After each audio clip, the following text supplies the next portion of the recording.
जय हिंद। तो इस वीडियो में कक्षा 10वीं के गणित में 12.2 प्रश्नावली में प्रश्न क्रमांक 6 को हम सॉल्व करेंगे। ठीक है, तो प्रश्न क्रमांक 6 को लिख लेते हैं। प्रश्न क्रमांक 6 हमारा है, 15 सेंटीमीटर त्रिज्या वाले एक वृत्त की कोई जीवा केंद्र पर 60 डिग्री का कोण अंतरित करती है। संगत लघु एवं दीर्घ वृत्तखंडों के क्षेत्रफल ज्ञात कीजिए। तो प्रश्न को पहले हम समझ लेते हैं। प्रश्न में हमें दिया है कि एक जो वृत्त है उसकी त्रिज्या है 15 सेंटीमीटर, ठीक है, और जीवा द्वारा केंद्र पर अंतरित कोण है 60 डिग्री, यानी कि ये दोनों वृत्त की त्रिज्याएं हैं 15-15 सेंटीमीटर और ये वृत्त की जीवा है। इसे कोई भी नाम दे दो, हम ये ए भी नाम दे दिया। ए भी वृत्त की जीवा है और इस जीवा के द्वारा केंद्र पर जो अंतरित कोण है वो दिया हुआ है 60 डिग्री, ठीक है। और हमें आगे ज्ञात करने में लिखा है कि संगत लघु एवं संगत दीर्घ वृत्तखंडों के क्षेत्रफल ज्ञात कीजिए, ठीक है। या कि यहाँ से वृत्तखंड कौन सा होगा? वृत्तखंड होता है एक जीवा, वृत्त की जीवा तथा संगत चाप द्वारा घिरा हुआ क्षेत्रफल। तो ये जीवा और ये चाप द्वारा घिरा क्षेत्रफल, यानी कि ये वाला जो भाग है ये होगा हमारा वृत्तखंड। तो ये होगा हमारा लघु वृत्तखंड, ये छोटा वाला वृत्तखंड है। और ये जो जीवा है ये भी, इसके ऊपर का जितना भी भाग है वो होगा हमारा दीर्घ वृत्तखंड। तो हमें इन दोनों के क्षेत्रफल याद करने हैं, ठीक है। तो देखते हैं इस प्रश्न को। सबसे पहले हम दिया है लिखेंगे। तो दिया है में हमें लिखना होता है प्रश्न में से देख के कि प्रश्न में दिया क्या क्या है। यहाँ से लिखेंगे त्रिज्या आर, यानी त्रिज्या को आर से ही दर्शाते हैं, तो सीधा लिख देंगे आर बराबर 15 सेंटीमीटर। आप लिख भी सकते हैं कि त्रिज्या बराबर 15 सेंटीमीटर। आगे दिया हुआ है थीटा, यानी कि कोण, जिसका मान दिया हुआ है 60 डिग्री। ज्ञात करना है में हम लिखेंगे संगत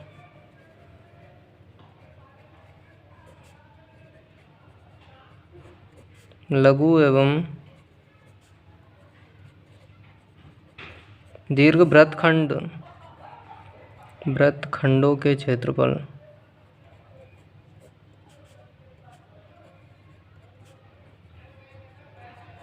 ठीक है।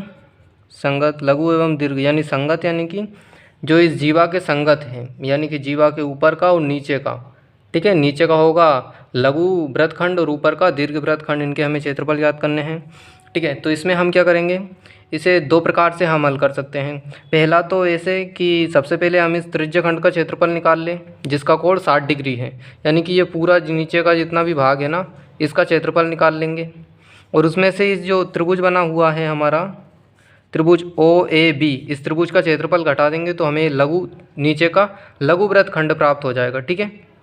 और उसके बाद हमें दीर्घ वृत्तखंड प्राप्त करने के लिए पूरे वृत्त के क्षेत्रफल में से लघु वृत्तखंड का क्षेत्रफल घटा देंगे। तो अगर हम इस तरीके से निकालेंगे तो हमें पहले त्रिज्य खंड का क्षेत्रफल निकालना पड़ेगा, उसके बाद इस त्रिभुज का क्षेत्रफल उसमें से घटाना पड़ेगा, ठीक है।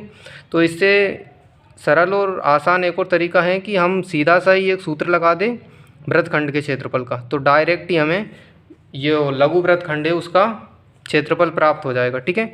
तो हम त्रिभुज का क्षेत्रफल ना घटा के डायरेक्ट सूत्र वाली विधि से करेंगे, यानी कि सीधा सूत्र लगा देंगे, ठीक है। तो यहाँ पे लिखेंगे लघु वृत्तखंड का क्षेत्रफल, संगत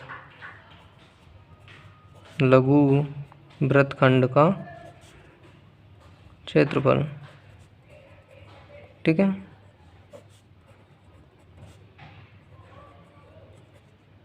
का क्षेत्रफल बराबर, तो ये लघु वृत्तखंड के क्षेत्रफल के लिए एक सूत्र होता है जिससे हमारा डायरेक्ट लघु वृत्तखंड यानी कि वृत्तखंड का क्षेत्रफल ज्ञात हो जाता है। तो यहाँ पे सूत्र होता है हमारा थीटा बटे 360 पाई आर स्क्वायर, ठीक है, और minus 1/2 r square sine theta, ठीक है। ये हमारा सूत्र होता है वृत्तखंड के लिए।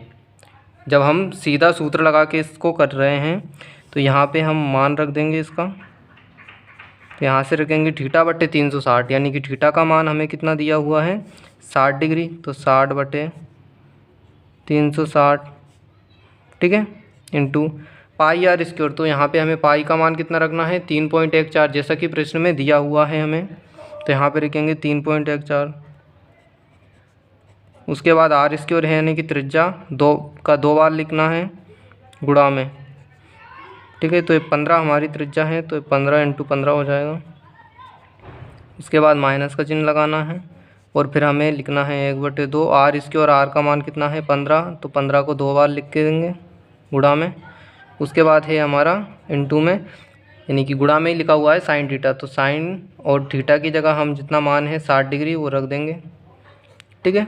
तो ये हमने सबके मान रख दिया। अब यहाँ पे साइन 60 डिग्री का और मान रखना है, तो ये हम सोल्व करता ही चलेंगे। तो यहाँ से हम ये जो 60 में और ये 360 है, 0 से इधर 0 कट जाएगा, ये 6 से 36 6 बार, 6 चंग 36, ठीक है। उसके बाद 3 से काटेंगे तो 3 दूनी 6 और 3 5 15, ठीक है। अब ये कटेगा नहीं और आगे इसे ऐसा ही रहने देंगे, और यहाँ पे कुछ कट ही नहीं रहा है तो आगे लिखते हैं। तो आगे हमें बचा हुआ है वो लिख लेंगे। यहाँ से बचा है नीचे 2 बटे में, तो पहले ऊपर का लिख लेते हैं 3.14, ठीक है। उसके बाद बचा हुआ है 5 और 15, ठीक है। और बटे में हमारा बचा हुआ है 2, यहाँ से 2 लिख लेंगे ये माइनस में, और इधर हम ये 15 का गुणा करके ये हो जाएगा 225, 25 2 एकम 2, ठीक है। और ये बटे में 2 रहेगा। साइन 60 डिग्री का हम मान रख देंगे। साइन 60 डिग्री का मान क्या होता है, इसके लिए हम मान या तो देख लेंगे या फिर याद है तो वो लिख देंगे। साइन 60 डिग्री का मान होता है √3/2, ठीक है। ये होता है हमारा साइन 60 डिग्री का मान। यहाँ लिख भी देते हैं, चूँकि साइन 60 डिग्री बराबर करनी 3/2, ठीक है। तो इसे आगे सॉल्व करते हैं। तो ये तीनों का हमें ऊपर जो है उनका गुणा करना पड़ेगा, तो ये आ जाएगा 235, 235.5/2, 2 ऐसा ही रहेगा नीचे, ठीक है। और यहाँ पर भी हमें √3 यानी कि इसका भी हमें मान दिया हुआ है 1.73, ठीक है। तो हम करणी 3 का भी मान रख देंगे।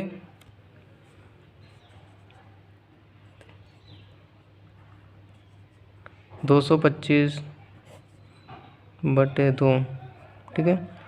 गुणा में इसका मान रख देंगे 1.73/2, ठीक है।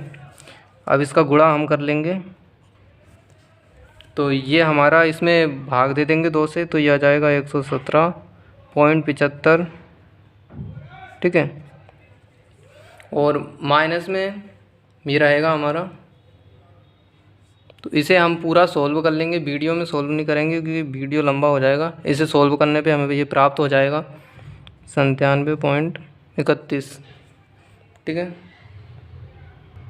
97.31 इसे सॉल्व अब आप करोगे वो ये इसमें भाग दे देंगे और यहाँ भी 2 से भाग दे देंगे, या फिर सीधा ही दोनों का ऊपर और नीचे का नीचे गुणा कर लेंगे, तो 97.31 हमें प्राप्त हो जाएगा। और इसे जब हम इसमें से माइनस कर देंगे तो ये हमारा आंसर आ जाएगा 20.44। और इसके बाद इकाई हमें दी हुई है सेंटीमीटर में, तो ये सेंटीमीटर स्क्वायर हो जाएगा क्योंकि हमारा क्षेत्रफल है, ठीक है। तो ये हमारा आंसर हो गया, ठीक है। तो ये हमें प्राप्त हो गया संगत लघु वृत्तखंड का क्षेत्रफल, ठीक है। ये हमने सीधा सूत्र लगा के ज्ञात किया है, तो इस सूत्र को हमें भूलना नहीं है, ठीक है। ये सूत्र को याद रखेंगे तभी ये सवाल हो पाएगा, और नहीं तो अगर सूत्र वाली विधि से नहीं करेंगे तो हमें फिर त्रिज्या खंड का क्षेत्रफल ज्ञात करके उसमें से त्रिभुज का क्षेत्रफल घटाना होगा, ठीक है। आगे ज्ञात करते हैं दीर्घ वृत्तखंड का क्षेत्रफल। तो यहाँ लिखेंगे दूसरा वाला है ये, और ये था हमारा पहला वाला, ठीक है। यहाँ लिखेंगे संगत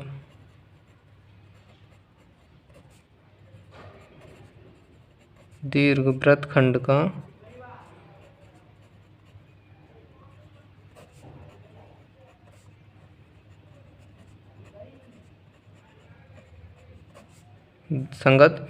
दीर्घ वृत्तखंड का क्षेत्रफल बराबर। तो ये दीर्घ वृत्तखंड का क्षेत्रफल भी हम 2 तरीके से ज्ञात कर सकते हैं। या तो हमें जो लघु वृत्तखंड प्राप्त हो गया है उसे हम पूरे वृत्त का क्षेत्रफल ज्ञात करके लघु वृत्तखंड घटा देंगे तो हमें दीर्घ वृत्तखंड प्राप्त हो जाएगा। या फिर हम ये सूत्र में ये 60 डिग्री है तो बचा हुआ कितना है 300 डिग्री, तो साइन 300 डिग्री रख देंगे तो भी मान ज्ञात हो जाएगा, पर वो लंबा हो जाएगा और साइन 300 डिग्री का मान निकालना पड़ेगा। इसलिए हम क्या करेंगे, पूरे वृत्त का क्षेत्रफल ज्ञात कर लेंगे और उसमें से ये लघु वृत्तखंड का जो अभी हमने ज्ञात किया है 20.44 इसे घटा देंगे तो हमें दीर्घ वृत्तखंड का क्षेत्रफल ज्ञात हो जाएगा। तो यहाँ लिखेंगे वृत्त का क्षेत्रफल माइनस इसमें से घटा देंगे लघु वृत्तखंड का क्षेत्रफल।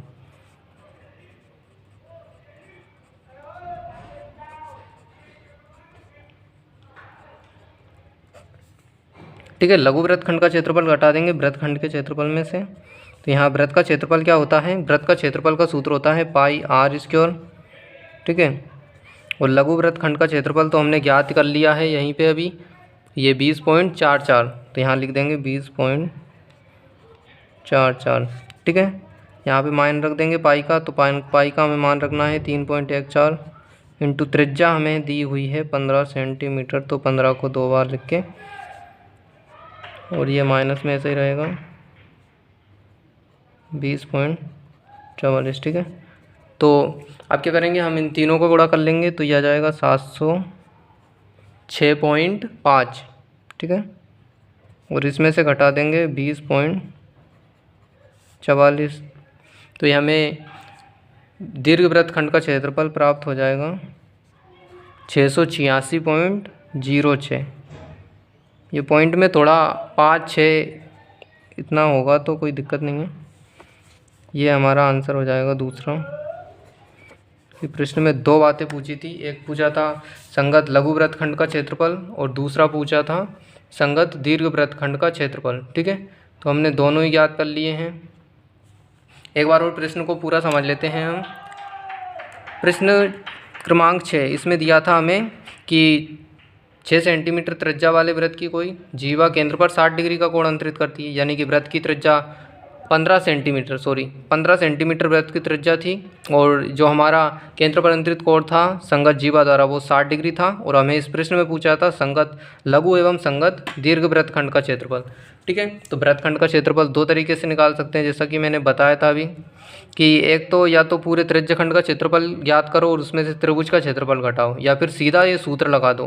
ठीक है, इस सूत्र में भी ऐसा ही होता है, यहाँ पे ये θ/360 पाई आर स्क्वायर ये त्रिज्यखंड का ही क्षेत्रफल का सूत्र है, पर इसमें वो त्रिभुज का क्षेत्रफल नहीं निकालना पड़ता और डायरेक्ट ही आंसर आ जाता है। तो हमने ये सूत्र लगाया वृत्तखंड के क्षेत्रफल का। ठीक है, तो यहाँ रखा θ/360 pi r square minus 1/2 r square sine theta, और इस सूत्र में हमने मान रख दिया आर स्क्वायर की जगह 15, थीटा की जगह 60 जैसा कि प्रश्न में दिया हुआ है, और यहाँ करणीय 3 का मान भी हमने प्रश्न में जो दिया है 1.73 यही रखा है। ठीक है, उसके बाद हमने इस प्रश्न को सॉल्व किया और हमें लघु वृत्तखंड का क्षेत्रफल ज्ञात हो गया। अब अगला इसमें पूछा था दीर्घ वृत्तखंड का क्षेत्रफल। ठीक है, तो दीर्घ वृत्तखंड कौन सा होगा हमारा, ये नीचे का तो ये लघु वृत्तखंड है हमारा ये वाला। ठीक है, अब ऊपर का जितना भी भाग बचा हुआ है वो हमारा दीर्घ वृत्तखंड है। तो हमने क्या किया, पूरे वृत्त का क्षेत्रफल ज्ञात किया, यहाँ पे वृत्त का क्षेत्रफल, और इसमें से घटा दिया, क्या घटा दिया, लघु वृत्तखंड का क्षेत्रफल, तो हमें ऊपर वाला क्षेत्र प्राप्त हो गया जो है हमारा दीर्घ वृत्तखंड। ठीक है, तो इसमें से वृत्त के क्षेत्रफल का सूत्र लगाया पाई आर स्क्वायर, और इसमें से लघु वृत्तखंड का क्षेत्रफल घटा दिया, तो हमें दीर्घ वृत्तखंड का क्षेत्रफल ज्ञात हो गया। तो ये सवाल हमारा कंप्लीट हो चुका है, धन्यवाद। अगले वीडियो में हम इसके आगे का सवालों को देखेंगे, प्रश्न क्रमांक 7 को।